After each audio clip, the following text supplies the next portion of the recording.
Thanks, and we're talking about fall fun today and corn mazes. I like corn mazes because it reminds me of Field of Dreams and Shoeless Joe coming out of the... That's great. They freak me out. What if you could never get out? Of course you just never do. get out I thought ever. you were so into the haunted things. I am, but that, you're just alone and I don't trust it. Well, I don't with like apologies to our friends at Lyman Orchards in Middlefield, who has one of the tallest corn mazes in their 20-plus year history, which the owner credits to the wet summer we've had. Well, we sent a brave one out there, not like me, Briseida La Verde, and you've actually tried to get out of this before. How did that work?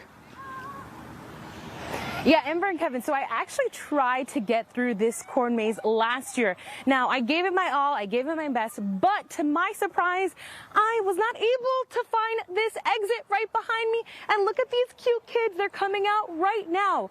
The owner says each year they change the theme, which actually affects the level of difficulty. His best advice is just to be patient. I think you have to go this way. Posing for a victory picture after Cecilia Malcolm and her family made it out the Lyman Orchards corn maze. They reacted really good to it. They were having fun.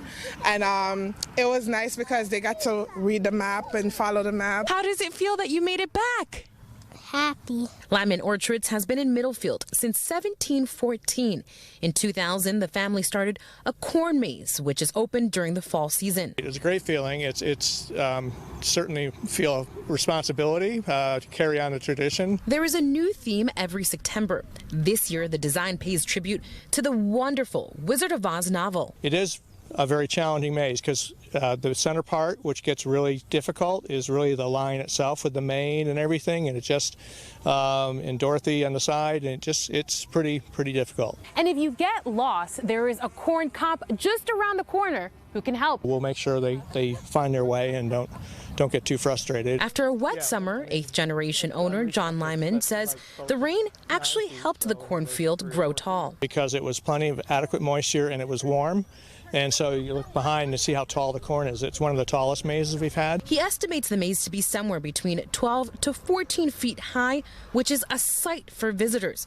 But now, the rain on the weekends is hurting business. So it's really impacting our attendance and both at the maze, at Pick Your Own, at the store. Now, John estimates a 10 to 15% loss in revenue this season.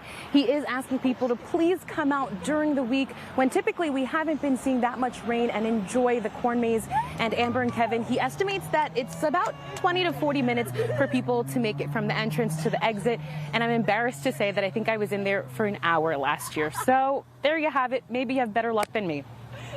Bree, thank you so much. I'm glad to see they have a corn cop there because I would definitely need that. Thank you for that. A corn escort. Corn escort. You need a whole escort service to get you through that maze. Good stuff.